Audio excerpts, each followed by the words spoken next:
Good morning. It's Wednesday. I'm Wayne. Welcome to Wednesdays with Wayne, brought to you by Facebook. Thank you again, Facebook production crew and our Facebook organization. It's incredible that you can get these free videos out there, so very cool.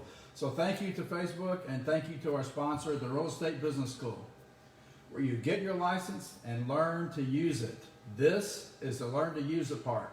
Before we get started this morning, the first thing I want to do, as always, is thank you for your time. And as always, the reason I do that is because a long time ago, a friend of mine said to me, and I'll never forget it, he said, the most valuable thing anyone can give you is their time. So thank you for your time. How many consider your time valuable? May I see your hands? Okay, thank you. I can't see your hands, but how many consider your time valuable? How many don't like when people waste your time? Okay, good. So you have my commitment. I'll do my best these next few minutes we're together to make sure your time is well spent. So thank you for showing up. Thank you for your time. And for those of you that are long-time customers of the Real Estate Business School, then thank you for your business. As I said last week, I'll do a quick review. Your business, no matter what business you're in, whether it's real estate or anything, the first thing you have to do is learn the trade. The licensing rules, the laws, the regulations, if there are any, and all this. So you need, some of these professional education professions are licensed. And so you need to get a license, which technically, which usually, especially in real estate, requires a technical education. What I mean by that is memorization of a new language, math formulas, and contracts. And it's crucial to have a technical education because most of the lawsuits and complaints to the Real Estate Commission come from contract disputes. So if you don't have a technical education, start with one. It's a great foundation, but as I said before, and most of you have heard me hundreds of times, your license guarantees you nothing. It's an entry fee you pay to get into the business. It doesn't guarantee you success in the business. In fact, nothing guarantees you success. You have to make yourself successful. For example, I've been on hundreds of listing presentations. No one's ever asked me the difference between accretion and erosion. No one's ever asked me how many square feet are in an acre. But those questions are on the state licensing exam. So we need to get licensed. It's a technical education that guarantees you nothing. And what I mean by that also is that if you go on a listing presentation, is your seller going to want to know if you can market their home? Probably. Are they going to know if you can sell it for top dollar? Probably. And is your seller going to want to know if you can negotiate best price and terms for them? Yeah, I mean, if you can't negotiate, you get told no all the time. If you're sick and tired of getting told no, learn how to negotiate. You won't hear no anymore. Look, negotiation and sales is a fairly simple process. All you have to do is remove all the no's. And once you remove all the no's, what's left? That's it. So if you want to get people the yes, don't go for the yes. Just get rid of all the no's. So that's negotiations. So what I hear from my sellers when they ask me, Wayne, can you market my property? Can you sell it for top dollar? Are you going to negotiate on my behalf? What they're saying to me is, I don't really care about your technical education. I expect you to have a business education. So to me, this is the biggest part of it, is our public education system that taught us how to be employees. So we have this employee mindset, then we get into business and people struggle and a lot of them leave. And for me, most of it is because they don't have a business education. So this is what we're going to go into. This is why my wife Lynn and I bought the Austin Institute of Real Estate. We renamed it the Real Estate Business School because real estate is a business. And if you don't treat it like a business and run it like a business, you're out of business. So we pick up where your traditional education left off. I'll take all that public education stuff out of there and put the business education in if you'll let us. So this is the Real Estate Business This is the Real Estate Business Blueprint. It shows the 6 components of the business and the definition and goal of each. And our course is designed to teach you how to make the mental transition, all that stuff about being a good employee, and how to be a good employer. Not how to get a good job, but how to build a good business. Not how to climb the corporate ladder, but how to build your own. Okay? How to failure with success. Make mistakes, correct them quickly. How to put a team together. So it all starts here. So last week we started with marketing. As I said to you last week, marketing is the number one. If you want one of these, email me. Email me info@buildmyrebusiness.com. We'll be happy to send you one for your wall. And you can do what I did. Excuse me. You can start at the bottom in marketing. And once you've developed a unique marketing position, you put a little check by that. And then you go do your direct response ad. You put a little check by that. Then you put your risk reversal. You put check there. Then back in. And you do, as you accomplish each of these steps, you put a little check by it until this whole thing is full of checks. It's hanging on your wall. Okay? This is called the masterpiece.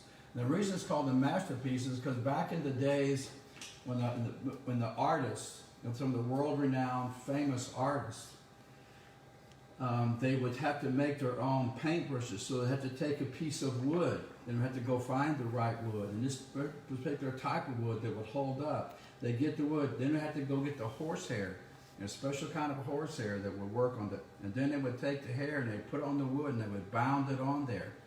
And then they get it ready. And then they have to make their own paints, and they mix the paint, and then they make the brush, and they make the can, and they made the whole thing. And the whole thing was in pieces. That's why when they finished painting, they called it a masterpiece, because the artists were masters of the pieces. So this is what I'm saying to you, is if you master the pieces, this is your masterpiece. And when you build, it's going to be a beautiful work of art. And if done properly, the business will work so you don't have to. How you like him apples? Okay? You with me so far? Okay, so if you don't agree, you can turn it off and go do something else now.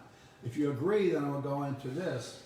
We're in the build your business part.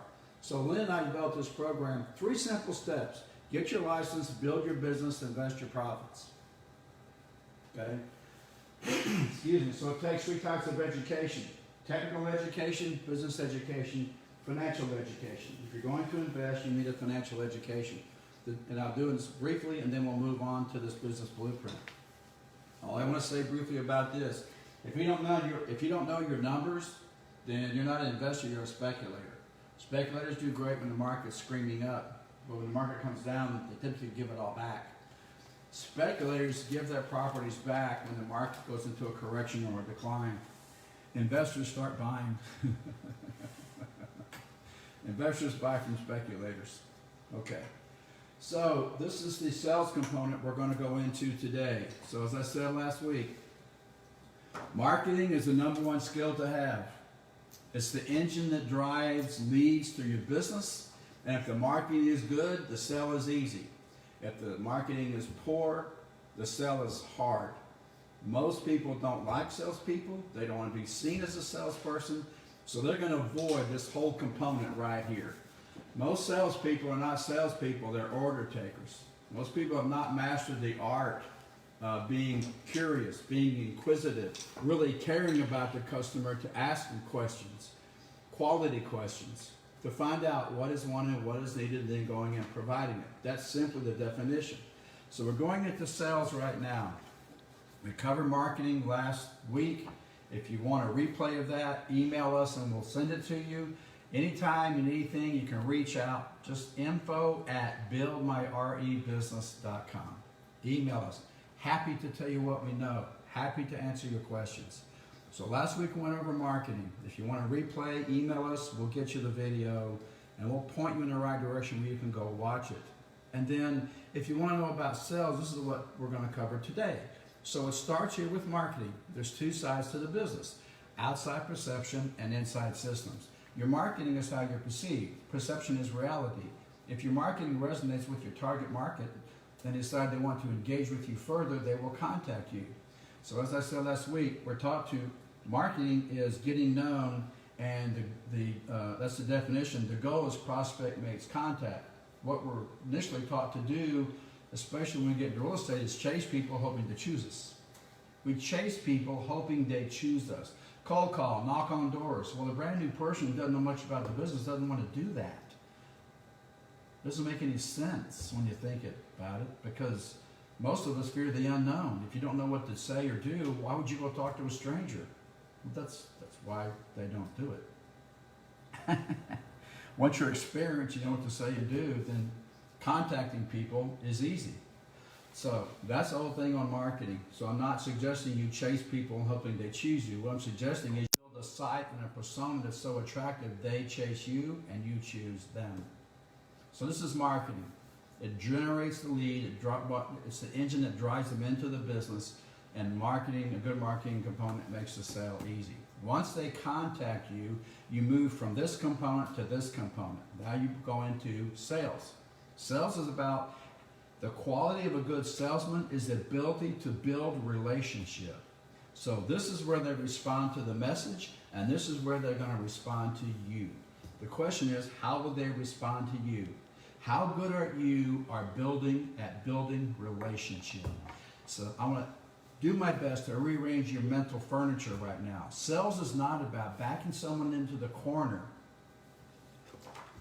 and convincing them to do something they normally wouldn't do just so you can get paid.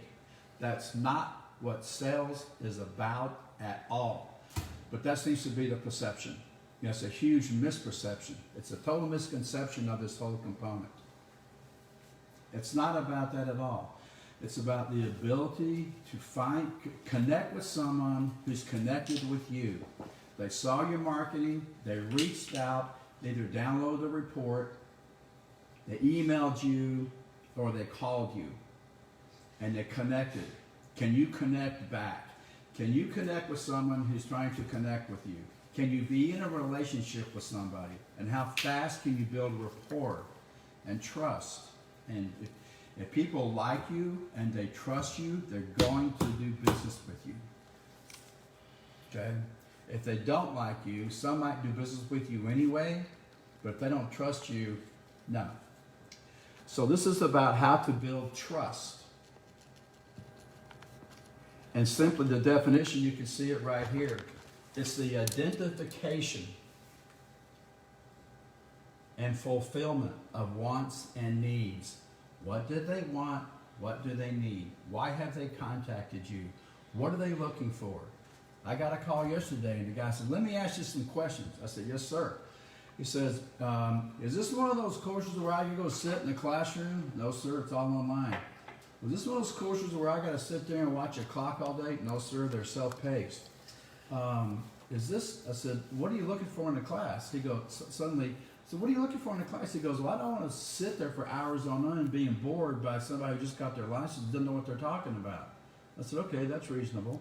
What else are you looking for? Well, I don't want to drive across town to a Proctor 6 times. I said, okay, that's reasonable.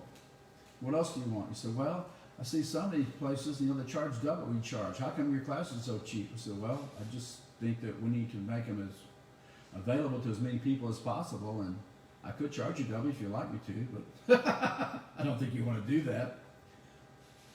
So I said, what are you looking for in a class? What are you looking for in a real estate class? Well, I like to take something online. I don't want to leave my house. There's this COVID virus. I don't want to pay more than I have to. And I don't want to be bored to death. I don't want to go get my exams properly. I don't want to pay a stranger to watch me take my test. I said, okay, great. May I tell you what we have? He said, yeah. So once I identified his wants and needs, I told him, our course is 100% online, self-paced, home study, built-in Proctor, facial recognition software, same stuff Apple has. We've had it for 4 years. No travel, no expense, it's extra expense. It's all built in. He said, okay, I'll take it. So I didn't have to sell him anything. All I did was ask him what he was looking for and tell him what ours did.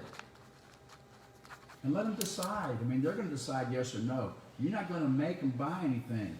I said it last week, I'll say it again. You realtors out there that are watching this, take the sold signs and throw them in the trash. Because no realtor ever sold anyone a house.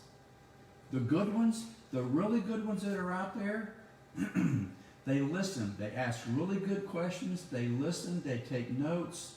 They make mental notes. They do their research. They know their inventory. And they ask those buyers, what are you looking for? The buyer tells them. Realtor puts information in MLS. MLS spits out a list of homes. Those are the homes that get sold. Those are the homes that get shown. Those are the homes that get sold. So a good realtor will do that, and they put the buyer in the car, and they go, what about this one, what about this one, what about this one? The buyer goes, I'll take it. So the realtor doesn't sell it. The buyers choose homes. They choose realtors. They choose. So to me, this is part of the definition of sales. It's choice. You offer choice. Identify wants and needs and give them choice. And then the goal, and I don't know if you can see it right here, I'll do my best to make it legible, is three-step goal. One is you get clear on expectations. So I'm going to do a sidebar about expectations for a minute, okay? Please hear me on this. If you don't, this came from an agent who was whimpering, whinging, and whining about her buyers that went and bought a brand new house on the weekend without her. I'm like, well, your relationship must not have been that good or they wouldn't have done that. So you can blame the buyer, or you can go look in the mirror and ask yourself the question, how come I let my buyer get away? How come my buyer abandoned me? How come my buyer went and bought a new home without me when I spent all that time and all that money feeding them and driving them around? I invested in to do so much with them, and then it's just a whining. You can't whine, you're an adult. Instead, you got to look in the mirror and ask yourself this question: what did I do wrong? What can I do better? How can I be a better professional? Obviously, someone didn't explain it to the buyer because the buyer didn't know. Okay, so you can't wimp, whinge, and whine. So I said to her is this: I said, you know, I learned this a long time ago. If you don't give someone your expectations and get agreement they'll be met, you're responsible for any upset that you experience. So it's not about them. There's no one to point to. I mean, every time you point, how many point back? There's nothing out there, ladies and gentlemen. There's no one or nothing to point to. If you want to point, just point here, because these are the problems, right? Right. So all we got to do is make ourselves better instead of wishing it was easier. Okay. So into sales, we want to give clear expectations. I mean, just ask them, what are your expectations? What are you looking for in a listing agent? What are you looking for in a buyer's agent? What are you looking for in blank? Whatever it is, what are you looking for? What do you want? How will you know when you have that? So these are what I call quality questions. And we're going to go into this in just a minute. So the first one is clear expectation. The second one is you establish price and terms. And the third one is you agree on time frames. Every one of your clients is going to have a different time horizon. Some want to do business, some want to do business today. And to me, that's mostly the goal of marketing, is to find someone. The goal of prospecting is to find someone who wants to do business today. And some people won't do business today. Tomorrow, next week, next month, in the fall, whatever it is. This is why you have to have a ticker file, a good follow-up system, a good CRM, contact relationship management system. You got to have these tools and technologies in place to where when you meet somebody, you build this relationship, you establish rapport, and you stay in touch until they're ready to make a decision. Everybody knows that. So this is the definition, and these are the goals of the sales component. Can y'all see that okay? Okay, again, if you want one of these, email me, info@buildmyre real estate. Build my real estate business. Buildmyrebusiness.com, and we'll shoot you one for your wall. Okay, so these are the tools. And this is the goal of this is where your business education starts. And the first tool is DISC. So what is DISC? If you want to build rapport, if you want to build relationship, if you want to build trust, this is one of the most important, powerful tools that I've ever used. Okay. If you want, I'll take a few minutes and explain to you the best I can of how it works and its value to you. So everybody you know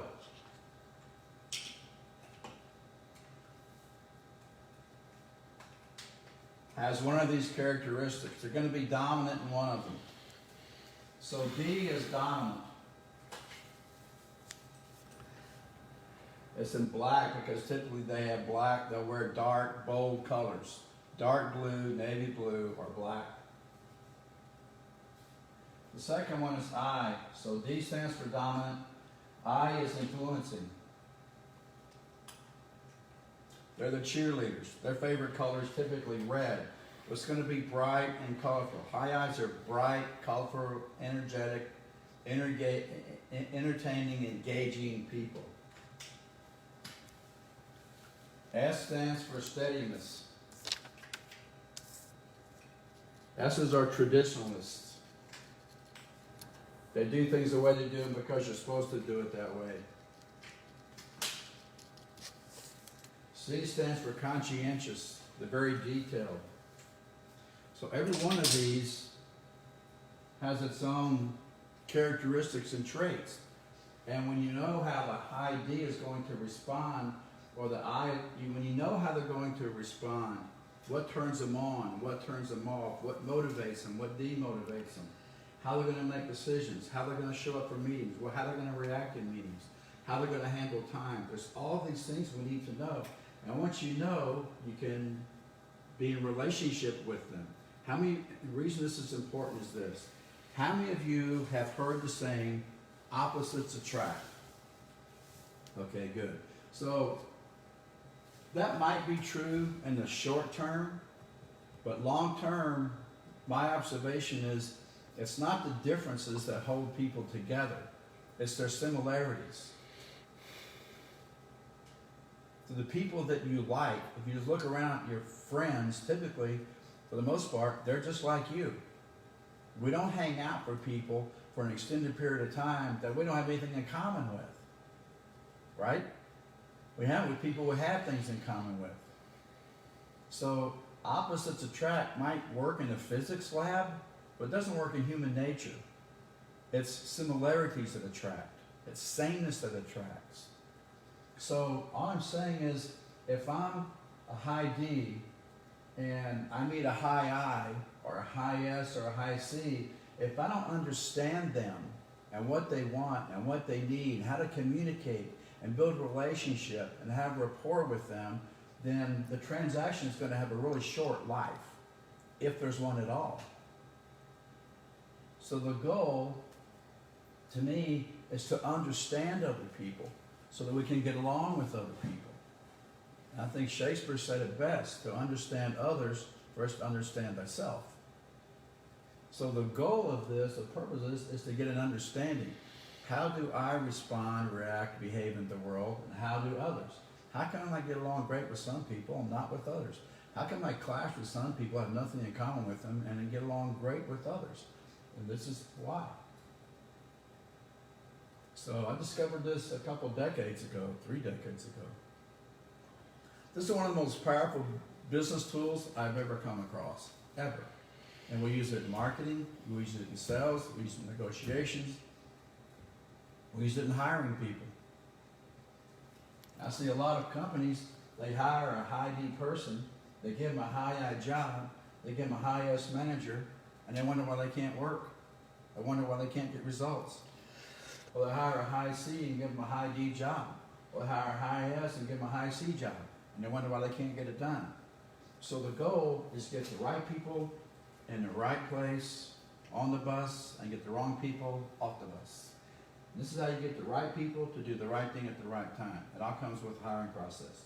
So we have a system, I was telling you last week, your business should be systems driven, not people driven. We have a system where we hire the perfect person for the perfect job every time, 45 minutes or less with no resume or interview. We don't do resumes and we don't do interviews. Okay? Okay. So what are the traits of a high D? Well, they're going to be impatient. They're going to be impetuous. They're going to be very, what I call, bottom line. In one word to describe the high D is results. They don't hear the story. They speak in bullets. They just want to get to the point. Results, results, results. They're going to ask you about yours. They're going to measure you, your ability to get results. This is all they care about, is results. High I, relate. They're relationship driven. They're people. They're the cheerleaders. They love people. They want to hang out with people. They want to be with people. High D's don't care much about people. They want results. High I's don't care. They don't have as much emphasis on results. They have more emphasis on relationship. High S's, S stands for steadiness. These are traditionalists. They do things the way they do because you're supposed to do it that way. High C's are very detailed. They're 180 degrees diametrically opposed to the high D. So high C's want data, detail. So while your high D wants results, your high D wants detail. The high C wants detail. While your high D wants bottom line, your high C wants detail. The more detail you give a high D, the faster you lose them.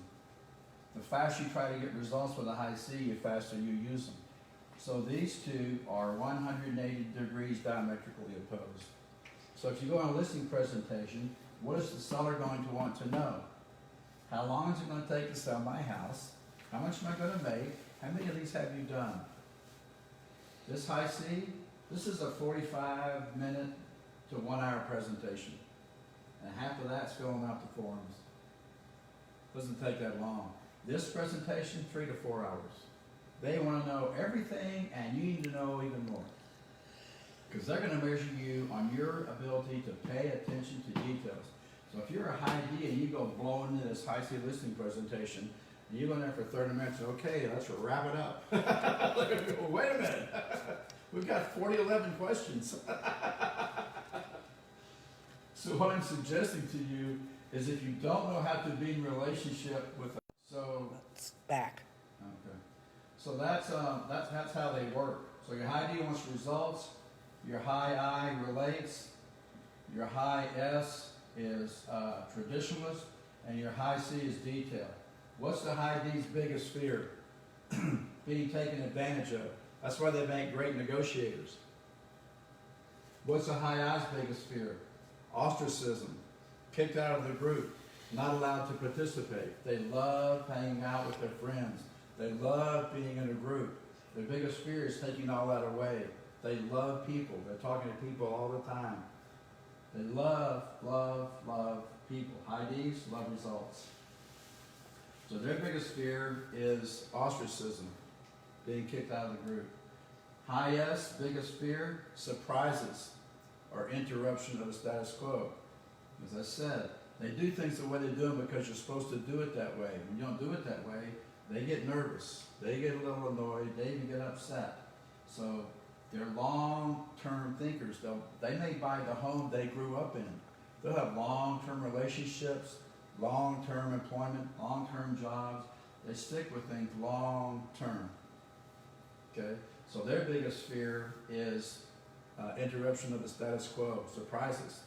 So if you're with these people in a listing presentation, then you explain to them the process, what's going to happen, when it's going to happen, how it's going to happen. Make sure, calm them down and make sure there's no unexpected surprises. With the high C, it's detail. Their biggest fear is mistakes or being made wrong. And that's because of the importance and the value that they have on detail and research and being accurate and being correct and being precise and critical thinking skills. So they all have different fears. Being taken advantage of, being kicked out of the group, surprises, mistakes are being made wrong. What motivates them? A challenge. People. Processes. High S will perform repetitive tasks. A high D will not perform repetitive tasks. High I will not perform repetitive tasks. Their boredom level is very low. They get bored very quickly. They're going from task to task, from thing to thing. They're moving and shaking. They see something shiny and they're off over there. Then they go over there and they run over here. They're all over the map. Their high S's will sit there. Repetitive tasks. High C's, motivated by detail. Market research.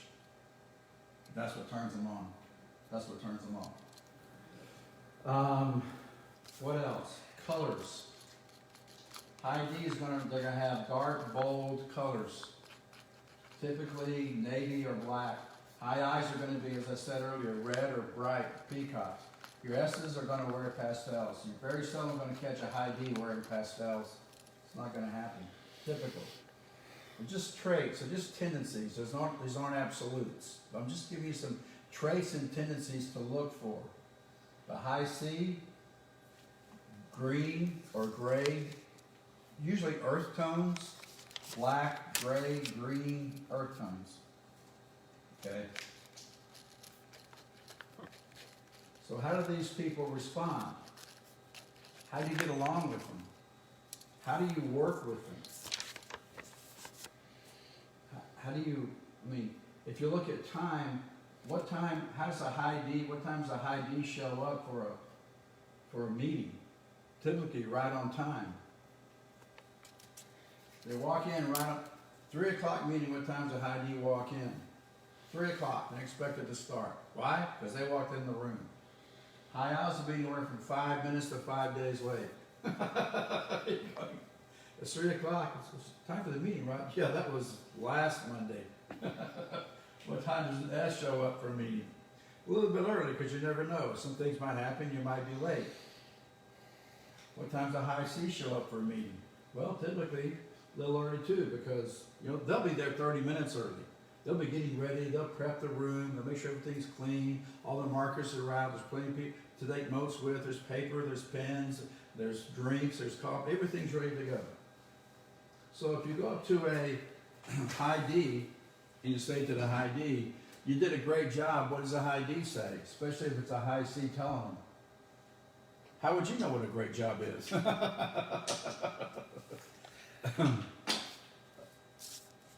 If you go up to a high I and you tell them they did a good job, what does high I say? "Oh, thank you. Besides, I couldn't have done it without all my friends." If you go to a high S and you tell them they did a good job, what does high S say?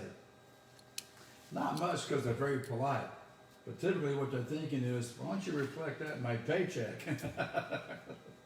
If you go up to a high C, again, you tell them they did a good job, and if it's a high D tell them, they're going to say to the high D, "How would you know what a good job is?" And a high D is saying, "Of course I did a good job. What'd you expect? I always do a good job." So let's say you go to the high D's desk. You go in the office. What's a high D's desk look like? It looks like a bomb hit it. It'd usually be better off if a bomb did hit it. But it's amazing, in spite of all the chaos and stuff on the desk, if you ask them, "Hey, you got that file in that Johnson case?" They'll reach in there and pull it right out. So they know where stuff is. It just looks disorganized. If you go to a high I's desk, what does a high I's desk look like? Well, it depends. If there's someone important in the area, it's perfect. But don't open the drawers. If you go up to a high S desk, what does it look like? Well, it's very functional, because without S's, no work gets done. They're very loyal. They love doing repetitive tasks, and they love doing their jobs. So they're going to have phone, pencils, pens, their drawing materials, this, that, all the tools, everything very organized, ready for work. And usually over in the corner is a picture of the family, because they're traditionalists. If you go to a high C's desk, what does it look like? Well, typically, it's perfect. And just before closing time, at 5 o'clock, they reach in the bottom drawer, and they pull out the dusting cloth and a polish. And they polish it. And they make sure the desk is perfect before they leave. So let's leave the office and go to the swimming pool. How does a high D learn to swim? Jump in, right? Which end? Deep end, shallow end. Of course, the deeper the what? Better. So they jump in, there's all this foam, all this froth, they're fine. They finally get to the side, they almost drown, they jump out and they go, "See? I told you I could do it." How does a high I learn to swim? Well, first you have to go buy the perfect bathing suit so you can look good in front of all your friends. Then do they go to the pool? No. They get on the phone. "There's a pool party. There's a pool party. There's a pool party. There's a pool party." They call all their friends. Well, how does a high S learn to swim? High S's take lessons. They're great students. They show up on time. They have perfect form. And some people make fun of them, but they're the friends of the high D. Because when the high Ds are showing off and drowning, the high S's are going, let's save them. The other high Ds are going, let them drown. How does a high C learn to swim? Well, first they buy a book on anatomy. You know, bees aren't designed to fly. How do you know humans are built to swim? Then do they go to the pool? Yeah, but first they test the water. The pH is a little high today. Then do they get in? No, they stick their big toe in to test the temperature. High C's don't do anything unless they do their research first. Okay, let's leave the pool and go back to the office. It's 9 a.m. Monday morning. The entire office has been rearranged. What does the high D say? High D says, it's about time. I've been telling them for months to rearrange this place. You see, that's what a high D does. If a miracle occurs within 20 miles, the high D always takes credit. What does the high I say when they walk in the office at 9 a.m. and it's being rearranged? High I's are never in the office at 9 a.m. on Monday morning. They're down at the coffee shop with all their friends. Was that a great pool party or what? Oh my God, everyone was there. It was incredible. I met 3 new people. What does the high S say when they walk in the office at 9 a.m. It's being rearranged? Nothing. They did the rearranging. Without S's, no work gets done. They rearrange the office. What does the high C say? Does this conform to company policy? Where are the instructions on how proper moving? That picture's crooked. So those are the tendencies you're going to see from these different types of people. Okay? And it's how you develop rapport. So if you're a high D, then you get around a high I, then you may need to let go of the thing about being results oriented and ask them more questions about themselves. Because that's their favorite subject. They love people. So talk about people. If you're high S, if you have a high S client or prospect, and you want to have a relationship with them, then dial this back a little bit. Speak a little slower. Speak a little softer. High Ds tend to be out there, big, audacious, brash, loud, noisy, joking, noise. Dial all that back. Mirror them, match them. I know you can be you, but can you be them? And if they feel like, see, the whole thing to me is what I call it.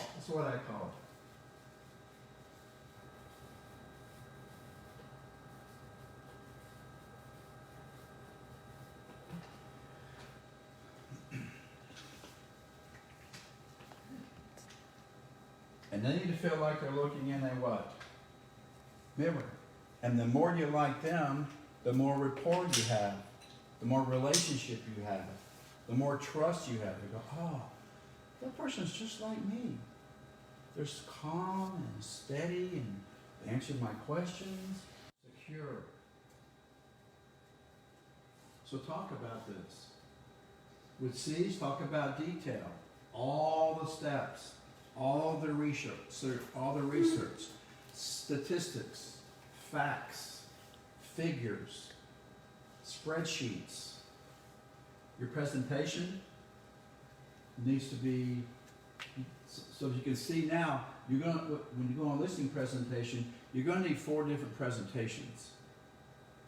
Okay? This is going to be about how we're going to get results. This is going to be about people.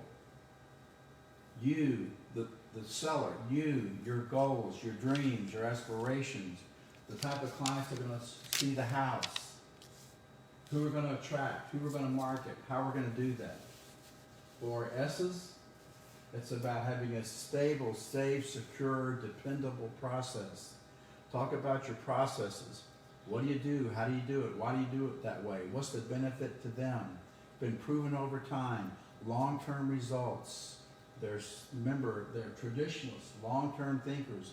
I've been doing this for 30 years. These are programs that have worked for 30 years. I'm using processes and methods that have been proven for decades and decades and decades to work to get you what you want. It's safe, it's secure, it's steady, and speak to them in a language that they want, they prefer, and they understand and will respond to. With high C's, you got to dial every, especially if you're a high D, this might be the hardest thing you do. But you've got to have an appreciation for what other people's skills and personality are. And you've got to have an appreciation for detail. Especially if you're high Ds, because most high Ds lose everything, they don't pay attention to detail. Most of their problems come from lack of attention to detail. So these people might drive you a little crazy with the length of time it takes to make a decision, but typically they're good ones because of detail. They've done their research. So talk to them about details. I really want to go over the details of the transaction with you. I think the details of them are important. I've done lots of research on your home, and the research statistics show that this is the type of buyer that's going to buy your home, and this is what they're going to be willing to pay for it. And I can prove all that because I have the stats. I'm a member of the Multiple Listing Service. And all the agents that have homes in there, when they sell, put the sold properties in there. They tell us how long it was on the market, what the asking price was, what the sold price was, the active days on the market, the cumulative days on the market, the price per square foot that was at, the price per square foot is sold for, and how much the seller contributed to the buyer's closing costs, the condition of we know all that. And those are all the facts and figures, statistics, and details I'm going to show you tonight. Does that sound like something you'd be interested in? Oh, yes, we love data. We love detail. We love facts, figures, statistics. Okay, great. Thank you. Then I think you'll appreciate what I have to say. Maybe we get started. I really like to start on time because I have a lot to go over tonight, and I want to end on time, very promptly. Is that okay with you? Oh, yes, that would be fabulous, Wayne. Instant rapport. So it's just rapport. It's not about what you want, it's about what they want. Okay? Okay. So when you're marketing, I'll just say this to you quickly. In the marketing, there's a high D house. There's a certain type of house that high Ds are going to buy. There's a certain type of house that high Is are going to buy. There's a certain type of house that high S's are going to buy. There's a certain type of house that high C's are going to buy.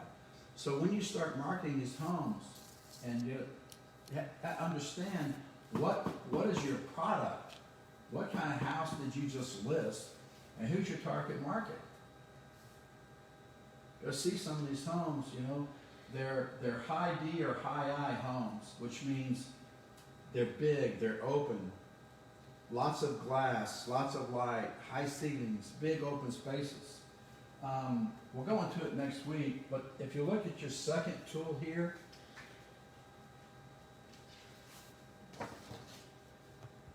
in the sales component, the VAK, some people take on information through their eyes, which is visual, some through their ears, which is auditory, and some K, which is kinesthetic or feeling.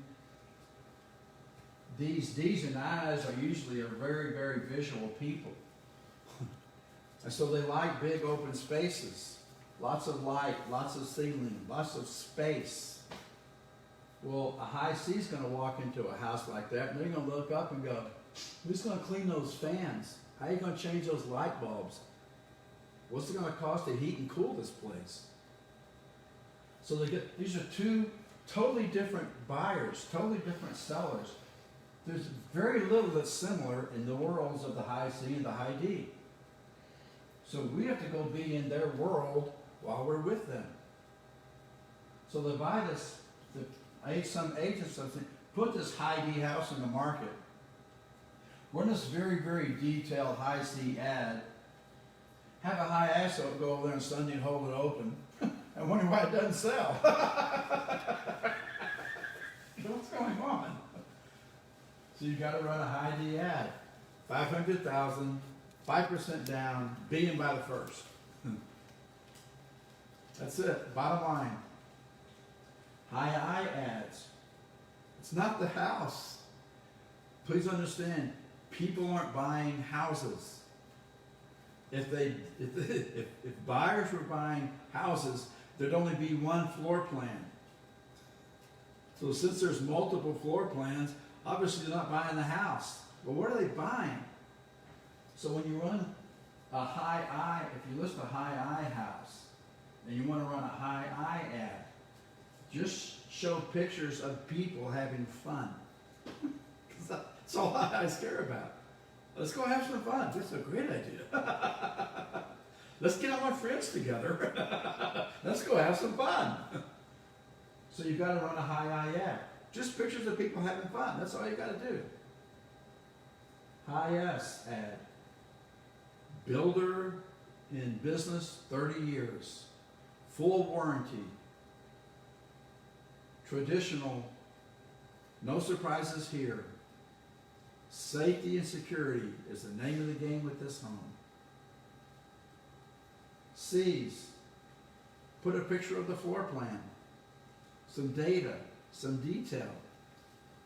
So you have 4 different types of personalities, a lot of subtypes.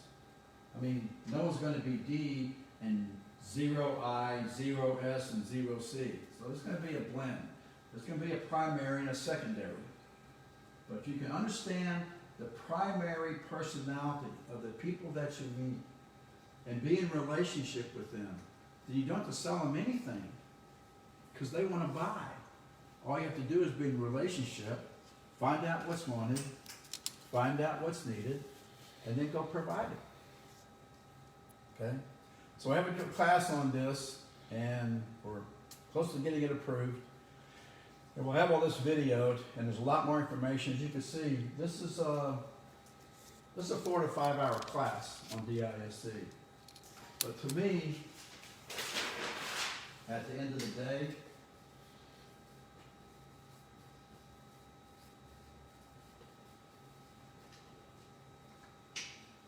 the key here is learning how to manipulate people. So if you're close to Google, ask Mr. G what this means. What does manipulate mean? Look it up quickly. Google it.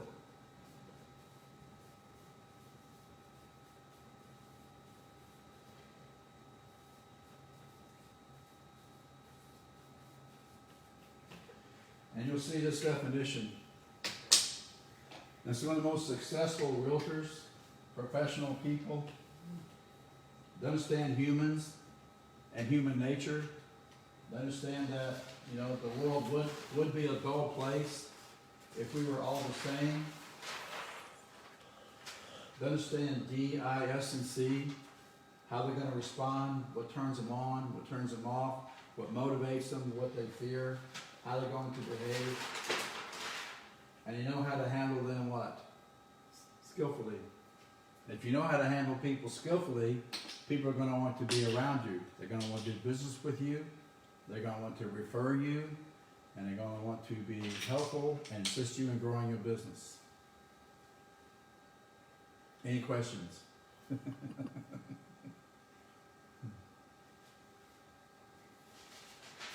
As I said earlier at the beginning, this is one of the most powerful business tools I've ever come across.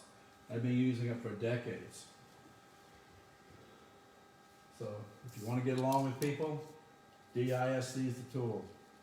And with that, we'll wrap up today's session. Thank you for your time. I hope you found it well spent. If you have any questions, feel free to email us anytime. info@buildmyrebusiness.com.